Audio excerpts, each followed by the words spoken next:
All right, so here we go. Thank you guys for joining us this morning. Today we're going to be talking about commercial real estate. Oops, Paris just joined. We are going to be talking about, what it looks like to sell a commercial property and what it looks like to help a client with renting a commercial property. And kind of just to get started, what is commercial real estate, right?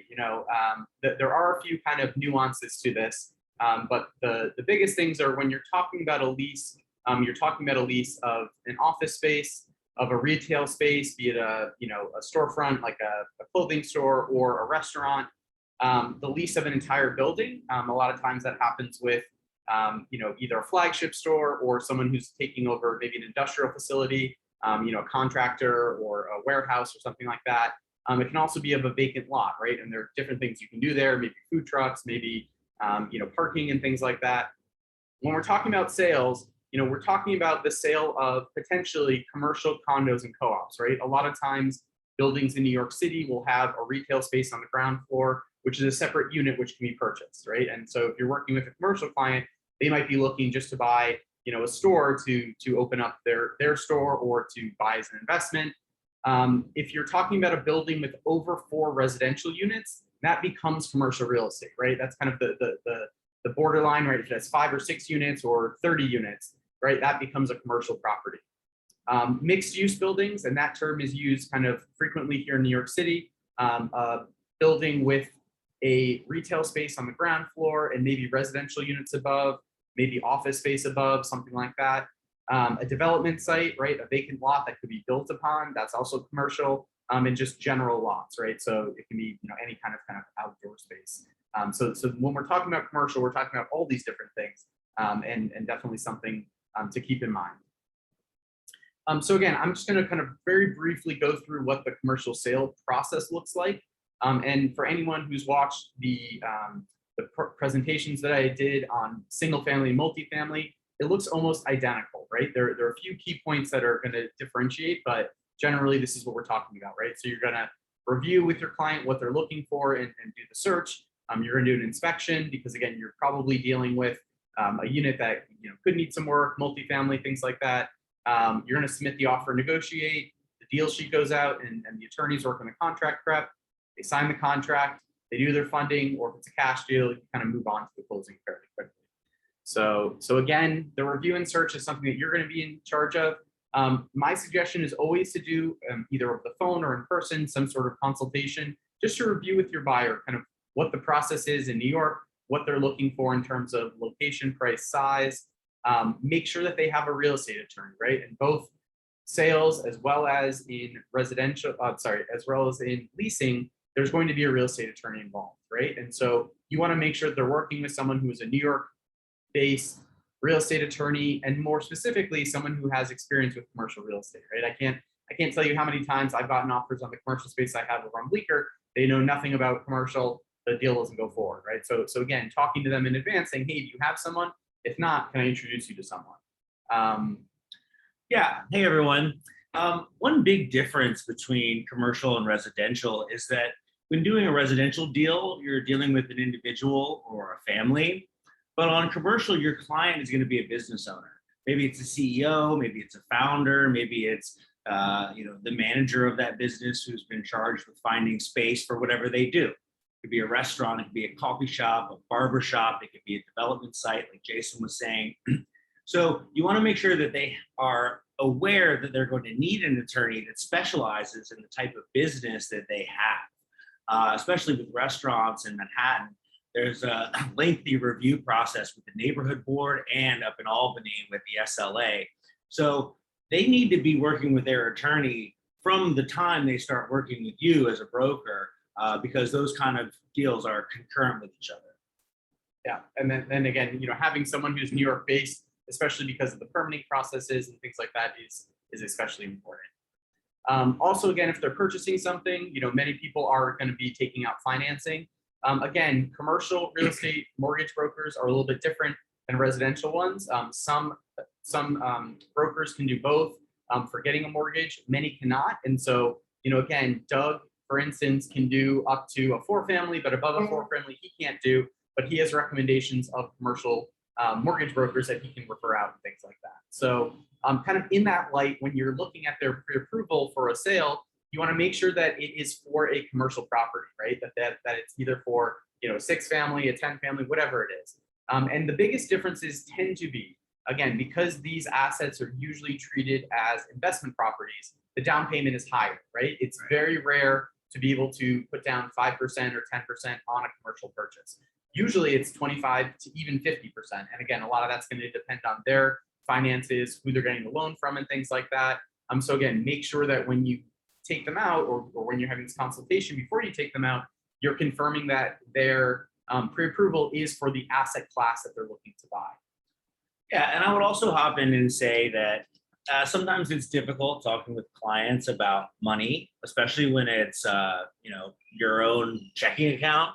But a lot of times these businesses have raised money, so for them it's more of a line item. They're probably well aware that they need to put 25 to 50% down. So I wouldn't be concerned that of bringing that stuff up. I think you can say that to people, especially in business, and they understand that it's not even their money, it's the business's money. So it's a little bit less emotional. So again, as you're doing the search and things like that, my biggest recommendations are make sure that you're always getting feedback, right? What they liked, what they didn't like. One of the things that I always tell even my commercial clients is, the more feedback you give me about what you don't like, the easier you make my job, right? And so you can get a sense, hey, I hate this neighborhood. Great. I'm not going to spend much time in this neighborhood unless I see something, crazy amazing. Another thing is that when you're working with a commercial purchaser, you're probably going to be getting what's called a setup, right? That's one of the terms that's a little bit different with residential, right? In residential, we get a show sheet, we get the terms for the building and stuff like that. When we're talking about commercial, we usually get a setup, and that is kind of like an asset liability statement for the building, right? What are the expenses that this building or this space has every month in terms of water, sewer, electric, all these things, right? If it's a tenant occupied building, right, you get the rent roll, right? What are the tenants of each unit? And again, that can be a commercial unit or a residential unit paying every month. What are the terms of their lease, right? Are there escalations year to year? And so getting that set up even before you show it can be really important because, again, especially if you're working with an investor who's looking to buy a commercial property, they might say, oh, I need a cap rate or a return rate of X, and the building is way below X. And even if you change out all the tenants, maybe you can't get there. So that could actually exclude it from the beginning. So again, having that conversation is important. Definitely. And the rent roll especially, I mean, that's another thing. If we're talking about a multifamily or mixed use property, that property in of itself is a business. So the investor, your client, is looking to essentially buy a property that is going to be housed in an LLC. And the rent roll is the gross income of that business. So it's all the rents collected for the residential units. If there's a commercial unit, if there's any parking or storage or any other stuff, it's going to add to that gross profit. And then the expenses are going to come out and give you the net operating income. That's how you value the property. So that stuff is really important to get in the beginning. I have a question. Since we're talking about multifamily as a business itself, what is the current status in New York on the eviction moratorium at the federal and the state level? Who knows? So That's fine. I get it. My experience, and again, I work with a few multifamily owners in the city. My experience is that there's not only still difficulty because if the person can say that COVID affected their income, there's still kind of a halt to evictions and things like that. Which again, everyone can basically say that, hey, I couldn't work a day, my income went down. And so it's very difficult to get people out right now. Usually the way that you can right now get people out is by buying them out and paying them to move. That's probably really it. Again, I have the example of an owner owns a building in Brooklyn. One of the tenants has not paid rent in 2 years and she still can't get him out. Crazy, right? It's insane. So yeah, so there's a couple ways to look at it as well. I mean, as far as residential rents are concerned, I mean, if people are sort of going for squatters' rights, that's something that you have to deal with in the moment. But a lot of people are getting the New York City program where they're actually paying all their back rent. I know a couple of my friends and clients are getting that now, and they pay the money directly to the landlord. So you kind of have two different classes of landlords. You have the run and gun type folks who they buy a property and fix it up and flip it, and maybe they don't have the reserves. And then you have the kind of clients that really love an opportunity like this, where maybe the smaller or independent owners are in trouble, and now you can come in and maybe get a good deal. So if you're representing buyers, especially in like Bushwick and parts of Brooklyn right now, with a lot of smaller owners, because the properties are a little bit more affordable, you can sometimes swoop in and get a good COVID deal. Thank you. Is that good, Tom? Thanks. Yeah, thank you very much. Awesome. So the next step again is the inspection. Again, you and the inspector are going to kind of be running this. Again, I usually recommend doing the inspection either before the offer is submitted or before you come to final terms, right? This is not like in New Jersey or Pennsylvania where the inspection happens later on in the deal and you kind of try to renegotiate the price. With us, when you have an accepted offer, it's kind of is for most intents and purposes. And again, I know Ellen will disagree with me on this, but for all intents and purposes, that should kind of be where you are. There could be things that are found later that you can adjust the price on, but we do the inspections before, so that before we come to an accepted term and a final term, we can say, well, the roof is older than you said it was, the boiler is older, so we're going to go up to this price, right? So that's Jason, Sorry. I wasn't unmuting to disagree with you. I was unmuting to ask a question. Oh, okay. What's the question, You're so Alan? used to me being argumentative. No, I wanted to know who recommends the inspector, because in residential, it's generally the buyer's attorney. Yep. So again, a lot of times commercial clients will have an inspector they've worked with in the past. If they have people that they're working with, again, you can have it recommended by the attorney. They can ask you, and again, my suggestion is always to give 2 or 3 recommendations. The cost is usually, again, for a multifamily, you're probably somewhere around $1,000. But it is someone that you can have. Many residential inspectors do commercial buildings as well because it's a similar process. But there are many people you can work with. Yeah, and to piggyback on that, we're in the buying of property section now. But so many commercial deals are long-term leases, especially with restaurants and with retail clients. So whereas when buying, especially a house or a 2 to 4 unit property, you're getting essentially a home inspection. With a commercial unit, you may be calling a general contractor. There may be a lot of work to be done on the property. So I think your point was absolutely correct, which is the buyer is the person that should be saying who they want to inspect it, whether it's the buyer's attorney, the buyer himself, or the tenant, which would be the person signing the lease, the business owner. But yeah, I think there's, especially in commercial, each deal, you might have a different person. It might be historic, and you have to have an historic inspector come in that knows about the facades and things like that. So it's sort of, kind of each deal is its own journey in a way. So again, they're going to be checking out, in most cases, the systems of the building, electrical, plumbing, roof, boiler, if it's a building itself, foundation, and things like that. And again, it's really for informational purposes to your buyer in this case, or again to the tenant if we're talking about leases, which we'll get to in a little bit. But they want to make sure they know what they're getting themselves into, right? Hey, X needs to be done. In the same way that home buyers who are buying a single family home will say, okay, how old is the roof? How old is the boiler? How old is the furnace? That the same thing will happen with a commercial deal. Again, submit the offer and negotiate. Offers are in writing. We're going to talk about the way we submit the offers and things like that, which is going to be a little different for when we're renting a commercial unit. For the sale of one, it's very similar to what we do in terms of a deal sheet. You're putting in the price, the financing, inclusions, closing date, information on your buyer, sending over a pre-approval or proof of funds. and you and the other broker are going to go back and forth and negotiate to some sort of accepted terms.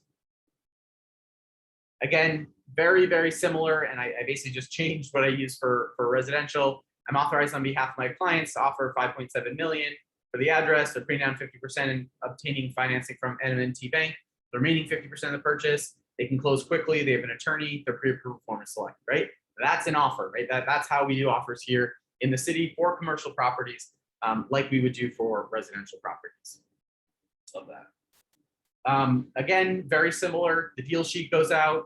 We're going to be sending, as again, if we're talking about us being buyer's agent, in the body of an email, buyer's name and address. Again, it could be an LLC, so you'll have their LLC address, wherever that filing address is. The attorney's contact information, your contact information. The seller will then put that into a deal sheet, which I'll show you on the next page. It's forwarded to both attorneys. The attorneys start doing the contract negotiation and due diligence. Again, in this case, they're going to be reviewing all pertinent building information, right? Or if it's a condo, it's a commercial condo, the condo information, open permits, violations, tax records, C of O, leases, rent rolls, all of that jazz. And that should be provided by the seller's attorney and the seller's broker. Again, very, very similar deal sheet to what you would see on a residential deal. Contract signing happens again. This is a very standard process. The buyer signs the contract, they put down the contract deposit. Sometimes with commercial, it's a little different, right? Standard, I would say, in residential is a 10% contract deposit. Sometimes, again, maybe the purchase price is much larger. Maybe it's a $20 million sale or something like that. They usually put down somewhere between 5 and 10%. I would say the higher the deal, usually they allow them to put down less, so they don't have to tie up as much of their capital, right? And that's usually just something, again, that's negotiated by the attorneys in terms of what that number is, but usually between 5 to 10%. Again, I always like to point this out. This is different from the down payment amount, right? The contract deposit is what you put down when the seller, or so the buyer signs the contract. That is different than the down payment, which is what is put down at closing, basically. So again, let's say that it's a 10% down payment, if it's a 50% down payment, 10% contract deposit, they're going to put the other 40% down at the closing. Seller signs, you're in contract, and again, this is when the property is kind of off the market for all intents and purposes. Until it's signed, anything can happen, right? The buyer can walk away, the seller can accept another offer, the terms can be renegotiated and stuff like that. And that does happen, sadly. We'll have a signed LOI and something will go haywire, or COVID ends and they get it on for twice the price, and and then you're explaining to your client how they lost the deal. So it's important to remember time is of the essence, especially in these deals in a market like this, which is so volatile. I have a question about going back two slides. So once the deal sheet goes out from the seller's agent, does the seller's agent do what we do in residential and send over, if it's a co-op or a condo, the offering plan, blah, blah, blah, blah, blah? So yeah, yes and no. So if we're talking about the sale of a commercial condo or commercial co-op, then yes, we would expect all of the pertinent building information would go over from the seller's broker or seller's attorney. But again, most of the time it's the broker to the purchaser's attorney. The other things, right? Like the title report, the violations, the government records, C of O and all that stuff is usually going to be provided by the attorney to the other attorney. And so it's kind of one of those processes where if it's a condo or co-op, it is usually the listing agent. If it's a multifamily building, usually the attorney is going to be the one to provide it to the other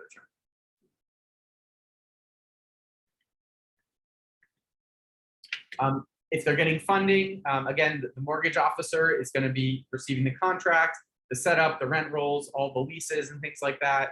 They'll order the appraisal. Again, we do commercial appraisals, very similar. It's usually a more specified field where it's people who are more familiar with commercial properties. Again, the bank is going to order that person. The seller's agent is going to let them in. Again, if it appraises, you continue on. If it doesn't appraise, you either get another one, a different bank, or you change the price, different things that can happen there. The loan process continues. Again, usually 4 to 6 weeks, I would say. It tends to be a little bit longer with commercial for a number of different reasons, sometimes because more things are happening, sometimes because it's more money. And if you've got a cash offer, you're going to skip this phase and just go right to scheduling the closing and stuff like that. Again, the attorneys will schedule the closing. You'll do a final walkthrough, make sure everything's good in the units, nothing's happened since you signed the contract. You go to the closing, you get paid, great. After the closing, again, even with my commercial clients, I get a closing gift. Congratulations, welcome to the neighborhood. Follow up, ask for reviews. You can do just sold marketing to maybe get some more listings. Again, if you're kind of looking to pivot into doing more commercial, maybe you get some more you sell one multifamily, hey, I've got more buyers of multifamilies, maybe you get some listings out of it. So again, we're going to kind of shift a little bit here. We were talking about the sale of commercial properties. I also really want to talk about, and this tends to be a little more common with many of our clients who have a commercial property that they want to rent out, or who have a commercial property that they are looking for, right? Maybe your friend is opening a bodega. Maybe your friend is opening a restaurant. Maybe Seth is opening a restaurant, right? And so, there are a few key points, and Seth, I think, put this really well when we were talking before. The biggest flag on you as a residential agent, or let's say primarily a residential agent, when you're working with commercial brokers, is if you don't know certain terms and certain lingo. I don't know if you want to talk about that a little bit and kind of some of these terms. Yeah, as someone who's done both and really enjoys both sides of the business, but now I do really only commercial just because I only have so many hours in the day.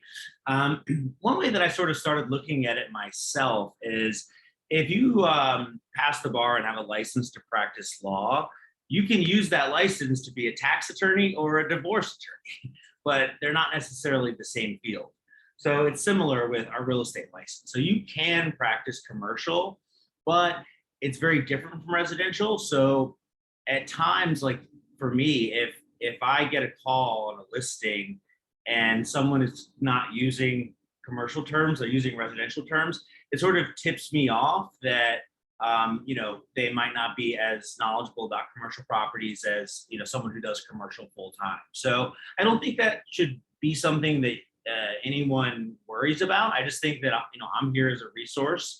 Anytime you guys have either questions, or if a big way that clients come across is maybe you're helping them purchase their big house in wherever, or their condo, and then they say, oh, I'm actually need a hotel to buy as well, can you help me with that? And of course you want to do the deal, but that's something where it's totally cool, and I really hope that you guys reach out and say, hey, let's talk about some things, and I could sort of be a guiding person in that kind of realm. Let's keep going with the list, and then we'll fill in more details about that kind of stuff. Sure. So again, especially when you're doing a search, and we'll talk about where to do the search and things like that. You'll have people asking you, or if you have a listing, or you'll work with clients, and they'll say, is this a direct deal or is this a sublet? And again, a direct deal is a deal that you are renting directly from the owner of the building, or the owner of the commercial unit. Whereas a sublet is when the person who has a lease, and again, very, very similar to, let's say renting in a rental building versus a condo sublet or a co-op sublet. In this case, you're renting from the person who holds the lease on that commercial space, right? So that's where a direct deal and a sublet come in. Direct deal, you're dealing directly with the owner or the owner's rep. A sublet, you are renting from the person who has a lease with that direct deal. So the terms can be different, right? Maybe the direct deal, they'll give a 5 to 10 year lease. The sublet, they're only giving out whatever's left on their lease. So maybe it's a 3-year lease, right? And so knowing if it's a direct deal or a sublet will be important for your client, because they might want a 5-year lease, and in the sublet, you can only get 1 to 3 years, right? And the fees are different, because if you're getting a direct deal with the landlord pays the fee. If you're getting a sublet, the business that is subletting to your client pays your fee. One thing about fees as well, and this isn't 100% the case, so you always want to make sure that you confirm with a fee agreement. But one thing I like to tell my clients, especially if they are the tenant, they're the business owner who is looking to lease a space. I say to them, I help you find your space, negotiate your deal, advise you about anything that you're considering, be a sounding board, but the landlord pays my fee, so the service is free to you. So as the business owner, sometimes, especially if you're starting I do so many restaurants, I'll kind of continue on that path. They're starting a restaurant, it's expensive, costs minimum $250,000 baseline just to get a restaurant off the ground. And so they're really, pinching pennies in a lot of ways. And as sort of a closing statement, when you're trying to sign a client, say, hey, my service is free to you. Or I would use the term included because, and again, Ellen, don't call me out on this, but there is some pending legislation with the Department of Justice about us saying that our services are free because they're more included in what they're paying. So Great point. So I would say included instead of free. Included, and then the other piece that I'll say is calling a lot of clients, a lot of tenants. Sometimes they want to go on LoopNet and kind of call the numbers they see or call on signs. And I tell them, hey, you're calling the landlord's rep. And so that is the broker representing the landlord. They don't have any fiduciary duty to be kind to you. In commercial, like I'm not a realtor because that's a union for residential agents. So in commercial, it's a lot more, you're not necessarily protected. If you're representing the landlord and some guy off the street calls on a sign, you can tell him, hey, it's $1 million a month or whatever it is. As someone representing a tenant, and I call as a broker, everyone's straight with each other. So yeah. So again, just a couple more of these terms. Triple net lease, net. That is basically when the person is renting the space and covering all of the expenses, right? So the tenant in a triple net lease will cover everything, right? And what are those? Those are the property taxes, any maintenance and upkeep on the space, insurance, the insurance, the utilities, basically.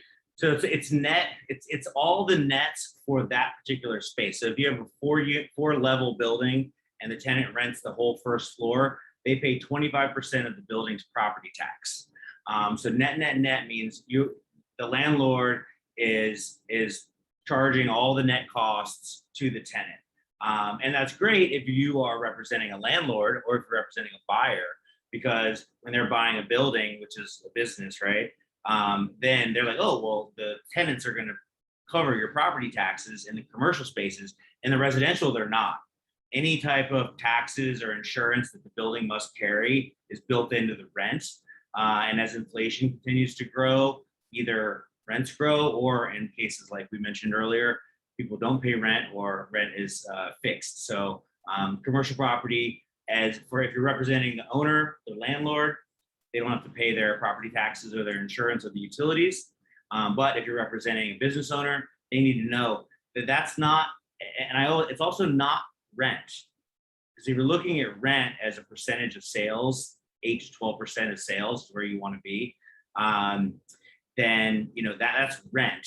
But then the triple net might be another $5,000 a month or something if you're paying property tax, but that's a different line item when they're looking at their performance. Who determines that? Well, in case of taxes, it's New York City, our best friend. No, I'm sorry. No, my fault. Who determines whether it's a triple net lease? Is that the landlord, the owner of the property, or is that the building, like a rent stabilized building where the city determines that?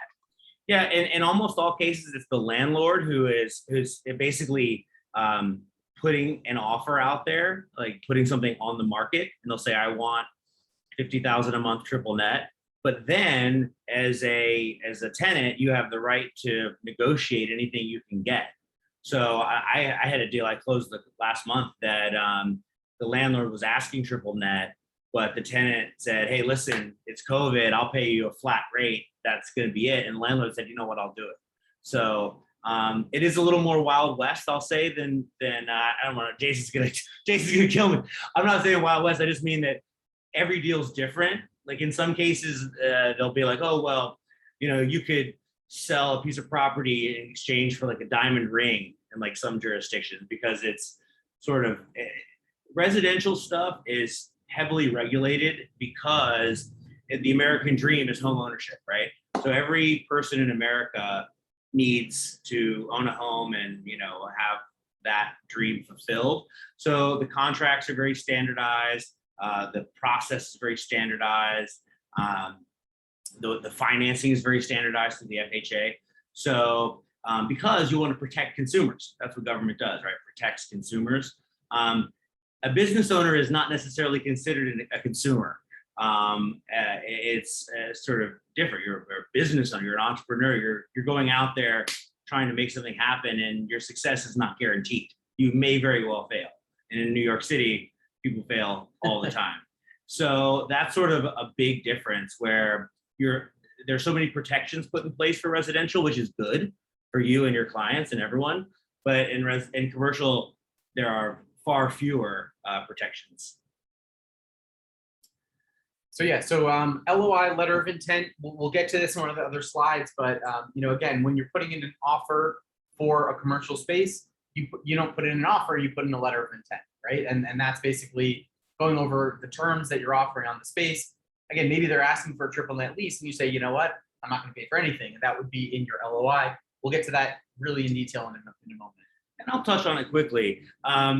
It's again, a very small nuance, but if you are representing a landlord, then I'll start with letter of intent. If you're representing a tenant, you would put in a letter of intent.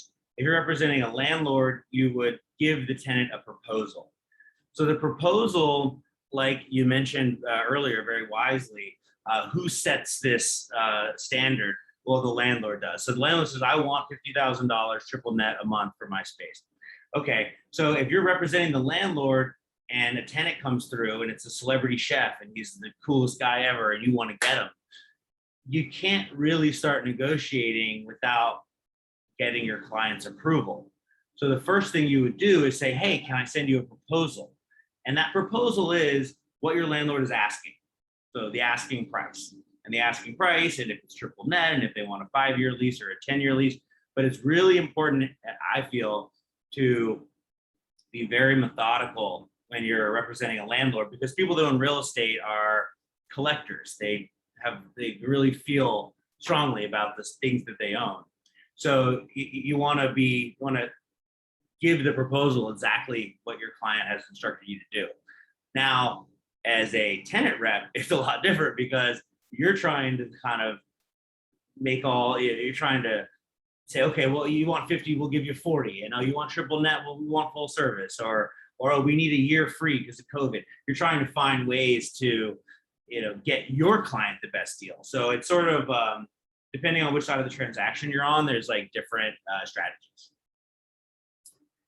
Thank you. Sorry. No, it's good. So there's usually a difference in lease commencement versus rent commitment, right?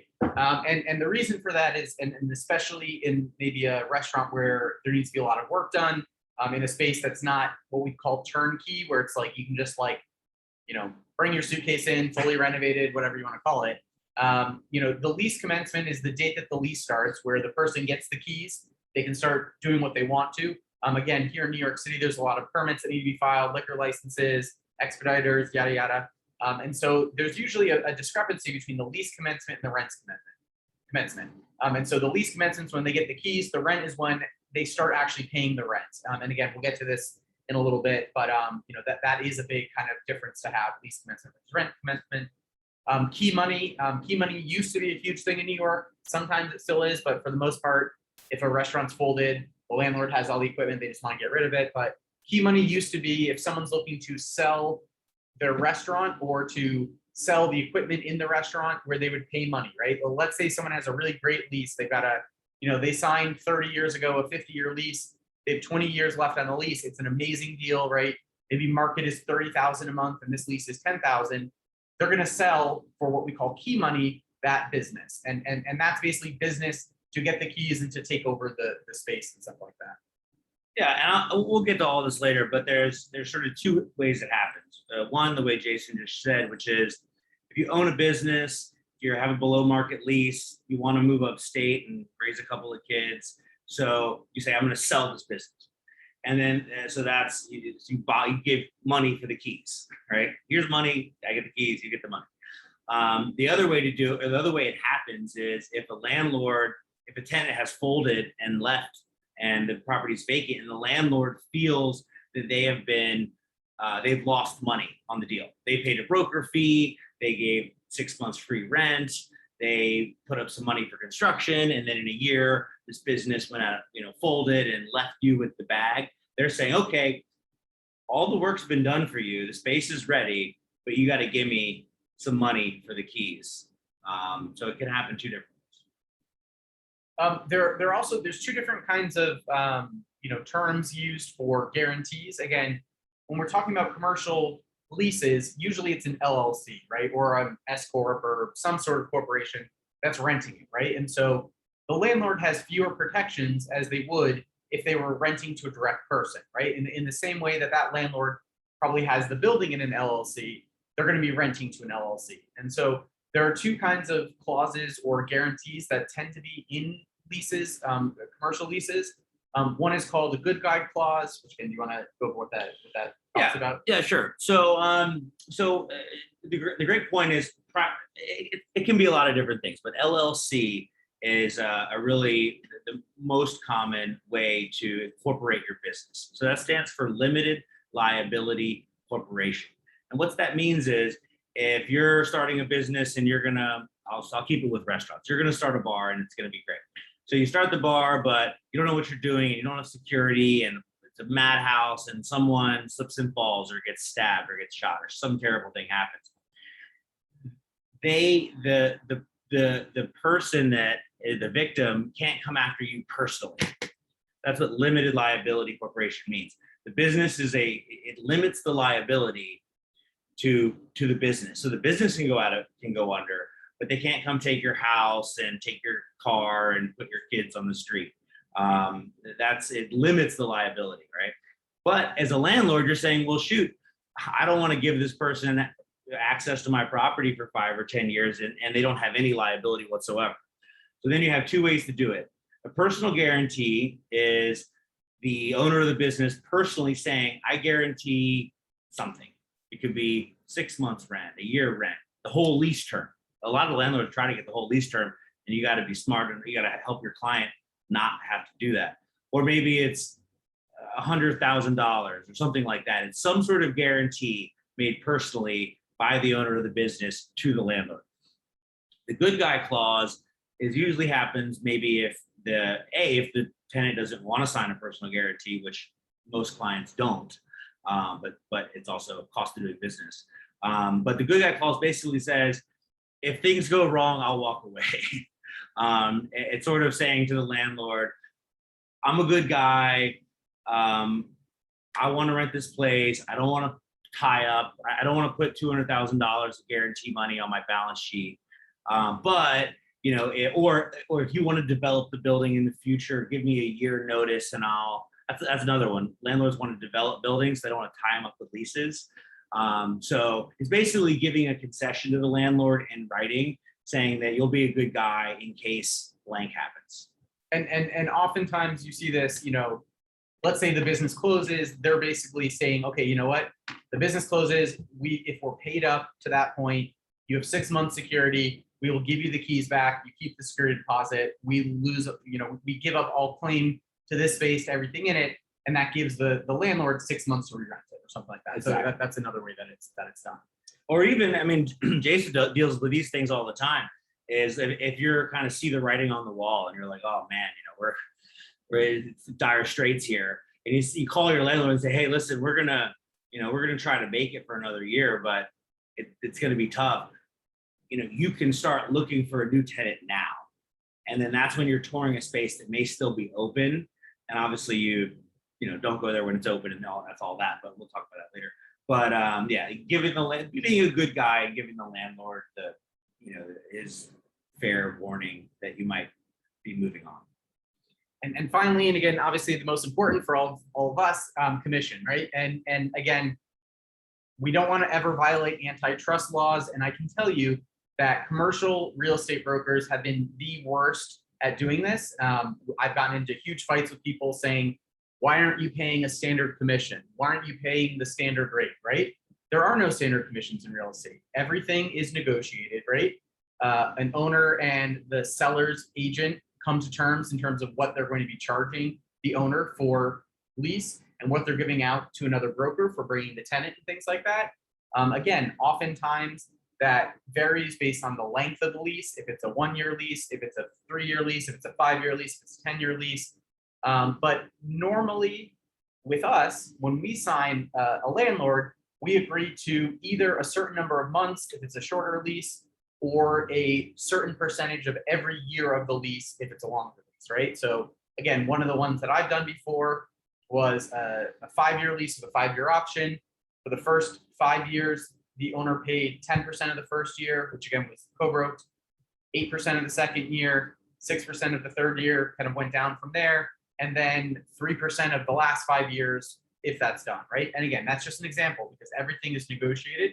If you find yourself getting a listing for a commercial deal and need help with that, please talk to me, right? We'll come up with something that works for you and the landlord, right? Oftentimes with the sublease, maybe they're like, I'll give you 2 months of rent if we can get someone to take this for the last year or the last 2 years or 3 years or whatever it is, right? And so again, just remember, there is no set real estate commission for commercial real estate, right? That doesn't exist. So don't ever say it does. Oh, you're not paying me the standard commission. There is no standard commission. You're violating antitrust laws if they say that to you. So what you want to do is you always want to ask the listing agent, right? And again, most of the time we're probably representing a tenant. What are you paying to For a fee agreement.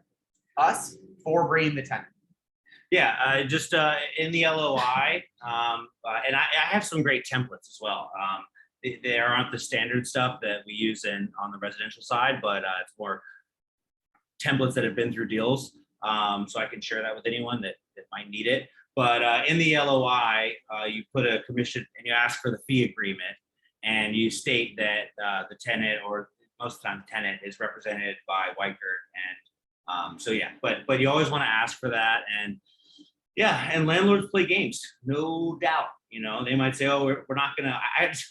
I got a fee in July for a deal I closed in 2016, because the landlord said they weren't going to pay me until the extension term, and it's what it is. But it tends to be a lot of money, but it can be paid over terms. Again, Suzanne did a commercial rental very recently. They were paid a third of the deal at lease signing, a third of the deal 2 months after the tenant started paying rent, and a third of the deal after the first year. So that's very common to break it. So yeah, usually, even if it's a half and half, they're only going to pay you half at lease signing, and then they're going to pay you the other half once someone starts paying rent. And then sometimes they'll break it up even more. So, but you know, the fees can be big. Restaurants typically want 10-year leases if they can get them. And here's why. If you start up a restaurant and it's going great, and 2 or 3 years go by, and then all of a sudden you have to renegotiate an extension term, you know, that's stress on the business. Maybe you're not getting that same low rent. The landlord plays hardball because they know you already have your business there. So in that case, typically, again, not standard, but typically it's 3% of the firm term. So the entire 10 years. So you take $25,000 a month times 120 months times 3% escalation, so 30%, and then divide by 3. You know, and the fee's like $55,000 to $60,000. But maybe you're getting 20 at lease signing, 20 in a year, and 20 in another year, which seems like a big pain in the butt. But after you've been doing it for a couple of years, then all of a sudden you have this pipeline of fees that you're getting paid on deals you've already closed, work you've already done, and you're in the Hamptons. So it's a good place to be, except for during a hurricane. So, okay, so we're just gonna, again, kind of briefly go through what the commercial rental process looks like. And again, 3 steps. It's actually, in my opinion, so much easier than working with a residential tenant, right? There's, you know, again, you've got someone who's looking for something. There's probably, you know, in a rental, right? You're running around with rental tenants. Maybe there's like 150 apartments that fit their search criteria. Most of the time, and again, not all the time, but most of the time, the residential or the commercial tenant, maybe there's 10 places, right? So how much easier is that, right? And so again, 3 steps: you review and search, LOI and negotiation, attorney review and lease signing, boom, right? And again, sometimes it takes longer than a residential deal from finding the apartment to getting paid, but just a couple steps. Well, real quick on that. And well, this is rental, but also for sale. There's a database called CoStar, which is sadly very expensive, but it really is a database. That's the core of their business. And what they do is they learn everything there is to know about every commercial property in America. We could literally put the address of this property in, find out what year it was built, if there's any debt on it, who owns it, what the tenants are, how long they've been there, what they're paying in rent, what the taxes are. I mean, it's really, really a deep dive into these properties. And then they also have a listing service as part of that process. So a lot of commercial brokers, not a lot, I mean, commercial brokers will list space for lease and sale on CoStar. And then even if it might be a 2 to 4 unit building or something that maybe a development or a candidate for a flip, sometimes they're also listed on CoStar and not LoopNet because the brokers don't want to get calls from potential buyers that aren't maybe serious. You guys probably know if you got a LoopNet ad or a Zillow ad or anything like that, you get a lot of calls. So they might try to keep it more of like an exclusive listing by only listing it on CoStar. And then also for commercial leases or for development projects or bigger deals, it's exclusively on CoStar. So point I'm making is I have a CoStar account and it's licensed to Weichert. So you guys are more than welcome to hit me up if you want to do a search or even learn more about how that all works. So again, the search and review process, very similar to working with a rental tenant for residential. You want to review what they're looking for, right? Location, price, size. Again, in commercial real estate, we're usually talking about square feet, right? I need X square feet. I need Y square feet. I need some sort of term. And again, I use the term to also mention I need venting, right? I need a 3/4 inch gas line. You know, especially again, when you're talking to a commercial tenant, usually they're a little more knowledgeable about what exactly they need, right? I need X venting. I need to have, whatever in terms of grease trap existing, because they know there are certain things that are expensive, right? And so sometimes you'll find something exactly what they're looking for. Sometimes, again, there's negotiation like you'd have in a residential lease in terms of what, getting them to maybe change, right? I only want to be on Bleecker Street. Well, there's something on McDougal. Would that work for you, right? And again, you want to get a sense of their business, right? And as Seth mentioned before, you're not dealing with a person and their significant other, a family, a couple generations of a family looking for a forever home, right? These people are looking at something that needs to make sense for their business. And so one of the most important things you can do is get a sense of their business, right? Do you have an existing location, right? How many, people do you need seating for, right? There's a lot of kind of nuance to what you're looking at, especially with restaurants. And again, who needs a lot more than maybe a gallery would need, right? So there are certain small things. And that word existing is a good one. Having an existing business means a lot to landlords. It means that, you're not a flash in the pan, you have an existing business. But then also, if you're looking for an existing second generation restaurant space, that means a lot too, because in New York City and actually a lot of municipalities, changing something into something else is a very lengthy process, right? It's not just about money, it's about time, which is also money. So if it's something that's already been a restaurant, it's already been a bar, it's already been a gallery, it's much easier to get a new license for an existing use than it is to change the use. So yeah. Again, during that consultation, again, making sure they have a real estate attorney. My suggestion is always introduce yourself to one if they have one, right? Because again, the three of you, the client, the broker, and the attorney are gonna be the ones really diving into this deal pretty deeply. Again, tours, right? That's a different term than we use in residential real estate. Tours, right? When you're taking on a commercial client, you're taking them on a tour. Semantics, but it's going out and seeing things. Again, getting feedback. What did you think of the space? Could you see yourself here? Kind of those similar probing questions like we'd ask in residential. Again, I love Google Sheets. I use it for everything. Keep track on Google Sheets or in a database. Again, Seth has CoStar, but there are different databases you can use. What did it rent for? Again, you can kind of help them. Oh, remember those 5 places we saw last week? Well, they have LOIs on everything, right? So what is that doing? That's showing them what is happening with the market, right? And again, I'll use the example again. And I was representing, and I am representing the owner of a former restaurant on Bleecker Street, right? I've had the listing for 2.5 years because I don't even want to go into it, but people will come in and be like, oh, this must be so negotiable because it's on the market. And I say to them, you know what? If it was negotiable, it wouldn't It'd be be on the leased. market. It'd be leased. And so we have an LOI on the space. It's with the attorneys now for the full asking price because that's what I need to get them in there. And over the last month, I think I've like tripled the number of people coming through because there is a lot more traction. And again, Seth can talk about this in his experience, but the market for commercial is heating up in New York because people see opportunity. Yeah, well, it's the boom that you guys no doubt experienced during COVID, where people were spending more times in their home and maybe educating their children in their home and working from home, so they wanted the bigger home. But in that same time, businesses were being shuttered and closed and all the things that happened in the last 18 months. But now the availability is something that I've never seen in my career. I mean, even 08, 09, it wasn't like this. And that, I say this to a lot of clients, I say everything costs money, but money's not the only thing that has value.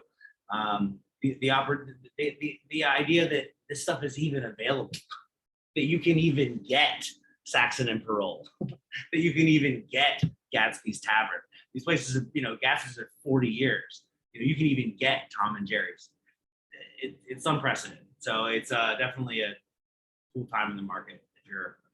And again, that opportunity or that perceived drop in prices gets more people to enter in, right? Maybe someone who couldn't afford commercial space 3 years ago, now they're like, wow, I can get a prime location. And again, I'll use the example of mine, right? The last rent on this space, prime Bleecker block, was I think $22,000 a month, right? And we are currently asking $16,000 a month, right? And that's a huge difference. That's $60,000 a year, which can be 25%. the profit of a business over the course of the year, right?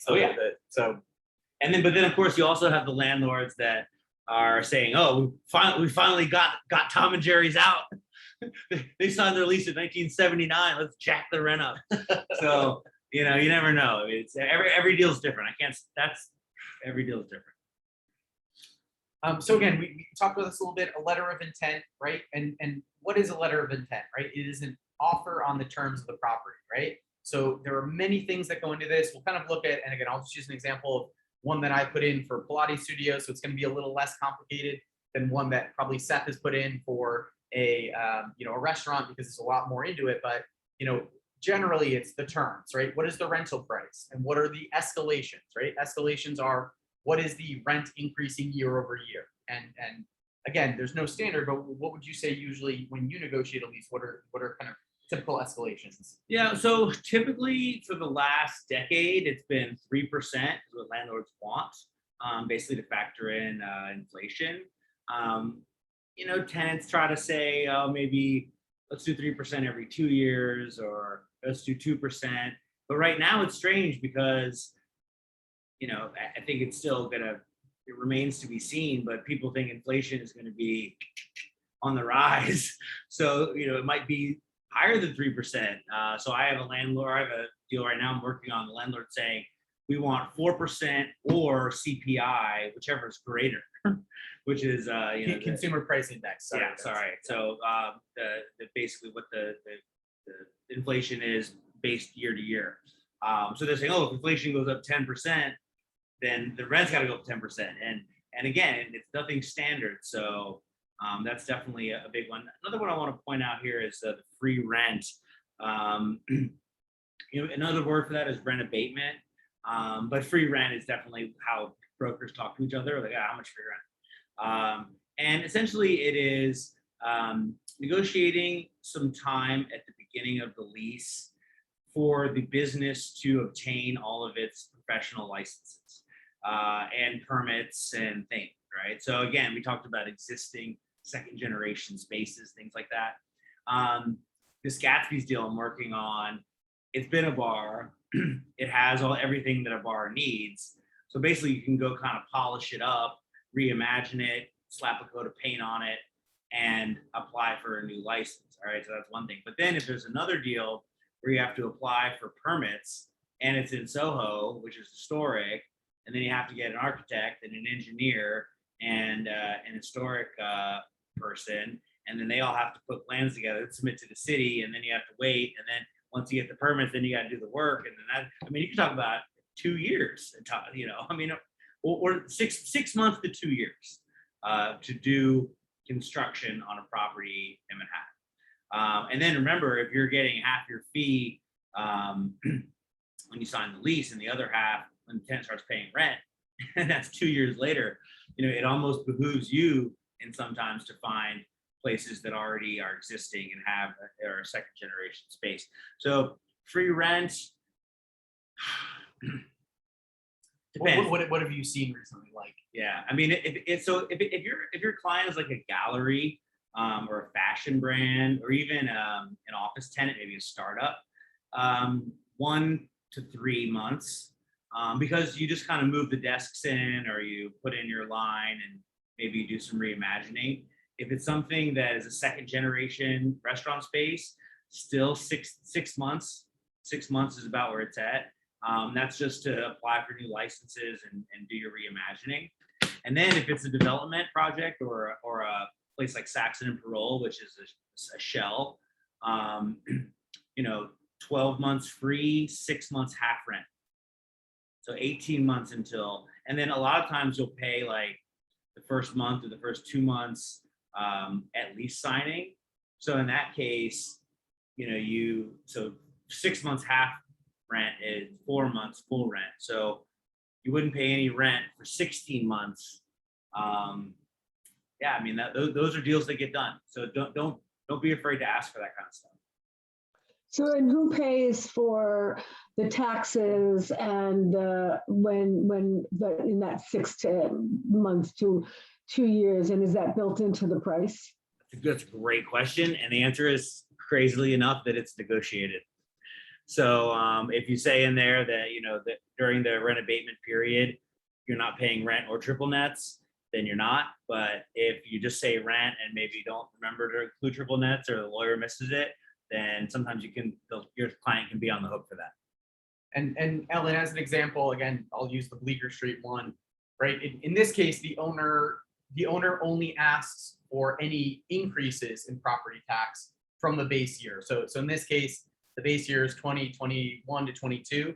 So the owner is paying, again, let's say it's, you know, $100,000 for the year for the building, but 2 years after they open, then they start paying for 50% of any increase in the taxes. So the taxes go up to 120,000. They will pay $10,000 towards the taxes year over year. That's another way that the taxes can be worked out, where it's just on increases, because, you know, what we're asking in rent includes what they're paying now in taxes, and they pay a percentage of the increase. Again, maybe it's based on the building, maybe it's a percentage, maybe it's, you know, $5,000 a year towards taxes.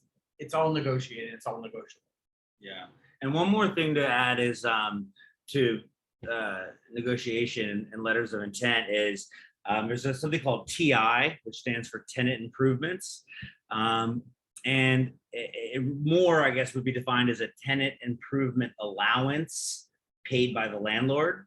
So if you own real estate, especially if you're a REIT or, you know, an old school owner that has a large portfolio or a fund that, you know, buys and develops property, you're going to have, again, it's not an individual's checkbook, checking account they're pulling out of. It's a business that has, you know, money reserved for these things. So the landlord will say, hey, listen, lease my space, pay the rent, we'll give you 6 months free, and we'll give you $100 a foot in TI, and it's 1,000 feet, so you get $1 million, or 100,000, sorry, $100,000 in tenant improvements.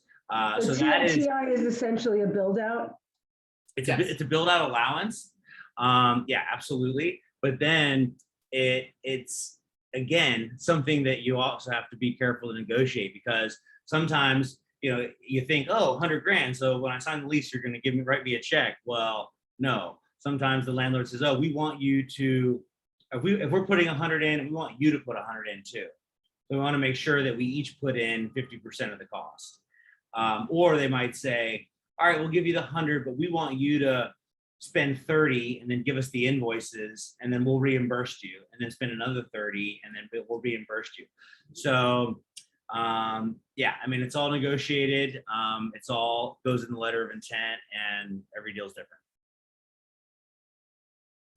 Other things you want to include with the offer are, again, a bio of the company or the founder of the company, or again, financials if they have an existing location. That can be tax returns. They got a lot of money in the bank, a bank statement, whatever it is. You want to make the owner comfortable with the person you're representing. And again, the more information you have, existing location, does X in sales a month, gross receipts, whatever it is. And you negotiate to the accepted terms, right? And the great part about this is, Sorry, I want to add one thing about that. We call it a deck in most cases. It's essentially a PowerPoint presentation that outlines what the business is, what it wants to achieve, where it wants to be, who's the owner. If it's a restaurant, maybe a menu. If it's a startup, maybe a company overview, things like that. But what I like to do is sort of have that be a part of client onboarding. So one thing that you guys may get a lot of, I'm sure you get a lot of it in fields that you specialize in, but is you get people calling you that you don't know, and you're not really sure if how serious they are about getting into this. And we work a lot based on a commission that happens when a deal closes. So you want to make sure that your clients are people that are serious about actually closing a deal and getting a space. So when people call me, they say, "Oh, I want to open a pizza place in Nolita, but better. All the other pizza places are terrible. My pizza is the best, and it's going to be great." And I say, "Okay, sounds good. Can you send me a business plan?" And I like to ask that first, because a lot of people are never going to send you that business plan. And that sort of help lets you know they're not really serious. They're just calling, or maybe they're just at the beginning of their journey of business ownership, and that's okay. But you don't want to spend your entire weekend working on finding that pizza place when they weren't actually ready to get started on opening their business. So asking for that business plan, because also then when you start emailing landlord reps, that's the first thing they're going to ask. You say, "Hey, I've got a client interested in your space." "Cool, who is it?" And then, well, if you haven't actually signed the client, or if you don't actually, you're not actually representing them, and you say, "Oh, it's ABC Pizza," and they go, "Oh, ABC Pizza called me last week. What do you mean?" I'm already talking to them, and then all of a sudden, you're in a weird place. So I think it's really important when you are going to start having meaningful conversations about real estate with business owners, that you at the first thing you do is get that business plan, whether it's a complete deck, or even if it's just a small business plan that has an executive summary and some financials. It's a good first step that they are working with you and giving you something to work with. It's almost like a pre-approval for residential, right? Like, Yeah. that they've actually started to do some of the work they need to do. Yeah, and they'll they'll actually send you the email. I mean, that's such a big thing, right? Like, you say, "Hey, can you send me an email?" "Yes, I'll send it," and they send it. I mean, it seems like common sense, but sometimes it's not so common. Awesome. So again, I know this is a little bit small, but this is a sample LOI that I submitted on behalf of a Pilates studio, which exists now. So again, it's really talking about, the tenant, where the premises are, the use, right? What they want to use the space for, what they want the lease terms to be, what the lease options are. So again, in this case, it was, they wanted a 5-year renewal option after 10 years, when it commenced, when the rent commenced. Again, that's the difference between when the lease starts and how much free rent they're getting, right? In this case, 3 months. So let me see. So this is Jason. So I haven't seen this, but just looking at it, right? So you got a 10-year lease. So they want 10 years for a Pilates studio. That's great as a broker because you get a big fee, but a landlord might say, "Why do they need 10? Maybe I want to do 5. Then they've got a 5-year option at 90% of fair market value. So, in 10 years, when their renewal comes up, fair market value is likely going to be 30% higher than it is today. So they're getting a 10% discount from that rate. 3 months free. That's what we talked about. There's not a lot of build out with the Pilates studio. So they can come in, they can set up their equipment, get their business license, and then they can rock and roll. Yep. So you got the per month and per year, 2%. That's what we talked about. Security, 1 month rent deposit, and they got the good guy guarantee. They're paying their own utilities, they're paying their water, and the landlord is going to deliver the space clean. So that's a solid LOI. Keep going through it. Yeah, so they're going to expose the brick, level the floors, got the windows installed. They'll have a roll down security mechanism, 88 bathroom, electric, white box. That's a term, white box. There's a lot of terms that you guys, please, I'm telling you, please call me if you have questions. We can chat, I'm available. But there's a cold dark shell means it's like a space with no bathrooms and no lighting. Warm lit shell means that it has bathrooms and light. And then second gen means it's already been a business and it can kind of has a lot of those things already there. All right, tenant work is responsible for doing their stuff, but there isn't much because it's a Pilates studio. Signage, so they have the right to put a sign up. This is interesting. So a lot of landlords don't want you to sublet. They don't like that, but it says tenant may sublet or assign the lease. And that also comes if you want to sell the business. That's essentially an assignment. Yeah, landlord's going to deliver this place clean. And look, here's the last one, right? Landlord will pay a commission to tenant's broker, and I like to put Wikers. I put that in all caps because I don't work for free, None of us should work for free. And again, Signature page. Signature signed by the tenant, they submit it to the landlord. And again, I think the biggest thing is that LOIs are LOIs, right? This is not a contract. This is not anything fixed, right? This is a letter of intent to get the negotiation going. And there's usually, and again, I don't know if you want to talk about this, there's usually a pretty lengthy back and forth, right? Yeah, we were talking about this before the call. The LOIs are actually a lifeline to us because, and as you guys, I'm sure when you were taking all your many hours that we've all taken, it's very important for brokers, agents, residential agents, yes, but because of the standardization of all the forms, it's less of an issue. But when you start doing these every deal's different type things, it's very important to not accidentally practice law without a license.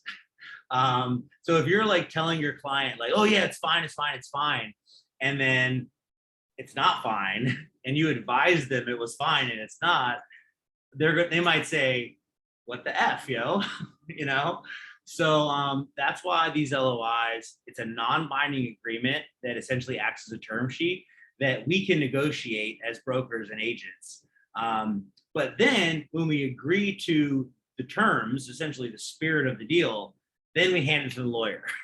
And then, so it saves our clients money, but it also allows us to negotiate without practicing law without a license.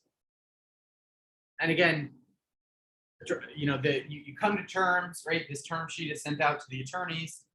The landlord's attorney will put together a draft lease. They send it to the tenant's attorney, back and forth. They come to terms, hopefully. Sometimes they explode. Sometimes the lawyers hate each other and it doesn't work out. Hopefully it does work out. Right. Again, the tenant signs the lease. They'll usually put down the deposit. And what are you seeing for deposits these days here? Usually, so yeah, typically I fight for 1 month deposit and first month's rent paid at lease signing. Landlords also can say, first and last month's and first month's paid at least signing. But if you're, a bar in Nolita's, Gatsby's is $25,000 a month. So first, last, and security is $75,000, right? So it's not like no small change. And the thing too is that if you're a business owner and maybe you have aspirations of owning more than one business, which is a great client to have, right? Because then they're going to use you again. But you have $75,000 tied up on this deal and 75 here and 75 here, and all of a sudden you got $250,000 in deposits. So that's where the guarantee and that thing come into play too. Because maybe you say, listen, I only want to put 1 month down, but I'll guarantee 6 months if I go out of business or things like that. So that's stuff that each deal's different. Call me if you have questions, but Yeah, I mean, it's every deal's different. And again, the money's given to the owner or the owner's attorney, the owner signs. At that point, usually, or sometime in the near future, is when the lease commencement starts. And then again, there's usually months up front free, and then the rent commencement starts. And that's usually, when we are paid, usually at lease signing, we're paid a portion of the commission. At rent commencement, or sometime after, we're paid another portion. And then usually at execution of extension, we're paid another portion. So again, Right. takes a little bit longer, but the numbers can be amazing, right? If you're renting a $100,000 a month space, you're getting a lot of money. Like it's multiple. Yeah, sales. if you're renting $100,000 a month space to a startup or someone, and you're getting 10% of year one, that's 100,000 to you, or 120,000 to you for the first year. at least sign. And then maybe it's 5 for year two. That's 60,000. But at the same time, doing those deals isn't necessarily harder than doing a gelato shop in Brooklyn, but getting those clients is harder. So it's finding the clients and really, this isn't about this slide, but being empathetic to business ownership is a big piece. I do own some businesses myself, which is why a lot of clients come to me, because it's tough out there. It's a street fight sometimes. COVID, you get shut down. They tell you can't operate your business, and that's how you provide for your family. So understanding how hard it is and being an ally is a way that you can get good clients. And again, I just put this in, your job as an agent, right, is obviously to represent your client, be it the landlord, be it the tenant, but, always ask questions and get clarification, right? As in residential real estate, you really want to make sure you have as much information as you can when you go into it, right? Seth mentioned, get the business plan if you can before you start working with the client, right? Ask the questions, right? And there's a few reasons for that, right? Number one, maybe you're helping them with information they didn't know about, and you're helping show that you have value as an agent, right? Maybe you can ask the listing agent what terms the owner's looking for, so then you have a head start on anyone who didn't ask that, who's putting in some crazy lowball offers, right? Again, always ask the listing agent, and I would say do this in writing before you show it. What are you offering to a tenant's rep, right? In the first email, hey, looks great. I've got a client looking to open a restaurant. What are you offering to the tenant's rep, right? Absolutely. And In if the they say- email, is it available, and what's the fee? And again, if they say, oh, standard commission, say, What's that? there is no standard commission in real estate. What is it? Or just say, what's that? Or there is. My thing is always, there is no standard real estate Mhm. commission. Please explain. Right. And again, And in commercial, they'll tell you they're not going to play any games. I mean, they're going to the- violate the property landlord might law. play games if you're dealing with the landlord directly, but a broker's everyone has a fiduciary duty to be honest and open with other licensed agents. And again, for me, and this last one is really on more when you're buying a property, but always ask the listing agent, are there any encumbrances on the property, right? Do they owe real estate taxes? Do they owe bills or their liens and stuff like that, right? Sometimes they have a title report they run when they get the listing. Otherwise, we can look it up on Property Shark, or have you can pay a very nominal amount to have the attorney run one, because the worst thing you want to do is have someone sign a contract and they, now they're responsible for $100,000 in back taxes. So that happens too. it can happen. So again, that's important. So, okay. And just again, in terms of rental resources, right? We got a couple places here. The first is OLR, right? This is mostly offices. When you're doing a search on OLR for rentals or for sale, there's a checkbox for professional space, right? So if you check out professional space, that's usually going to be, a doctor's office, an office space, something like that, right? Kind of the best as an intro agent to to commercial is going to be LoopNet, right? Create an account before you search. It's going to have a lot of stuff on there. Then you're going to get a lot of question marks. Be like, this is only available to CoStar people, right? CoStar is an expensive website. Luckily, we have Seth here. He has access to it. His team has access to it. You guys can partner together, come up with a deal, have him or one of his associates help you with searching, do the searches and things like that. Again, pay him something for it, or come to some terms. Hey, I'm going to give you X percentage of the commission if you guys can do the searches. or partner with him, right? And I say this to everyone in residential generally, but especially in commercial, right?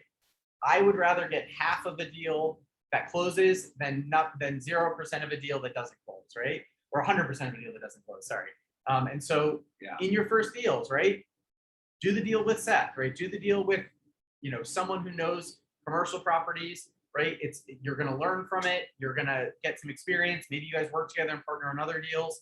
Maybe you get enough that you want to do it on your own going forward. But, we are all team players here. We all want to make money. We all want to work together. So, again, take advantage of the amazing resources that we have here and work together with someone. So. Yeah, and then I really look forward to meeting everyone here on the call and everyone with Whitehurst here and all the offices. But yeah, so about working together on stuff. My door's always open. You can always call, text, just to ask questions. But then at the same time, if you do have a client that's looking, there's so many ways we can do it. If it's a big time client that you're sort of like, I'm not really sure I'm even ready to talk to this person, then I can talk to them and then I'll, certainly take care of you guys on a referral fee.